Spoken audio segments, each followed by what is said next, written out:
আসসালামু আলাইকুম। কি অবস্থা সবার, কেমন আছেন? আবারও আগামীকাল সকালে চলে আসছে ব্রাজিল বনাম হাইতি ম্যাচ। এখন আসলে এই ম্যাচটা নিয়ে আমাদের টেনশন করতে হচ্ছে ব্রাজিলের বর্তমান টিম কম্বিনেশনের আসলে সিচুয়েশনের কারণে। তবে আমার আশা হচ্ছে ব্রাজিল অবশ্যই সুন্দর মতো স্মুথলি ম্যাচটা বের করে নিয়ে আসবে। আমার ব্যক্তিগত প্রেডিকশন হচ্ছে এটলিস্ট ২ গোলের ডিফারেন্সে ব্রাজিল ম্যাচটা জিতে যাবে। আমার প্রেডিকশন হচ্ছে ৩-১ এর।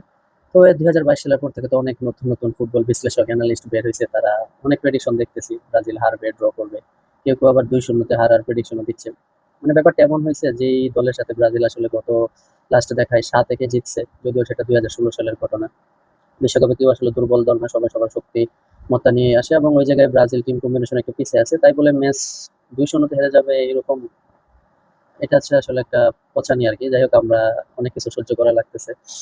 তবে ব্রাজিলের এই টিম কম্বিনেশনটা খুব দরকার। যদিও গত ম্যাচের থেকে আর ২-৩ টা পজিশনে চেঞ্জ আসবে। রাইট ব্যাকে, তারপর হচ্ছে আপনার সেন্টার ব্যাক এবং মিড বা হচ্ছে ফরওয়ার্ডের দিকে আ একটা চেঞ্জ আসবে আরকি। তো ব্যাপার হচ্ছে ব্রাজিলের এই কম্বিনেশনটা খুব দরকার। মানে সেম টিম নিয়ে বেশ কয়েকটা ম্যাচ খেলা দরকার। যে জায়গায় ব্রাজিল সবচেয়ে বেশি পিছায় আছে। আশা করি এটা আগামীকালের ম্যাচ থেকে একটা কম্বিনেশন শুরু হবে এবং এই একাদশটার আসলে খুব বেশি দরকার। যেখানে সবাই সেম একাদশ নিয়ে ১৫-২০ টা বা এর বেশি ম্যাচ খেলে আসে, সেই জায়গায় ব্রাজিল কয়েকটা ম্যাচও খেলতে পারেনি। আর রাফিনহার কথা যদি বলতে চাই, যদি রাইট উইং এ খেলে, আশা করি গত ম্যাচের মতো এত বাজে খেলবে না। তবে ব্রাজিলের আসলে ফিরতেই হবে।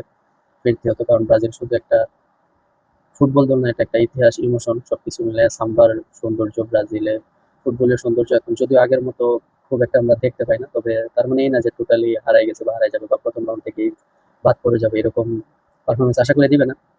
তারা নিজেরাও মোটিভেট হবে আগামীকালের ম্যাচের মাধ্যমে এবং আমরা যারা ফ্যান আছি তাদের প্রত্যাশা পূরণ করবে। ব্রাজিলের জন্য শুভকামনা রইল এবং আর্জেন্টিনার জন্য শুভকামনা রইল। সবাই ভালো থাকবেন, সুস্থ থাকবেন। আসসালামু আলাইকুম।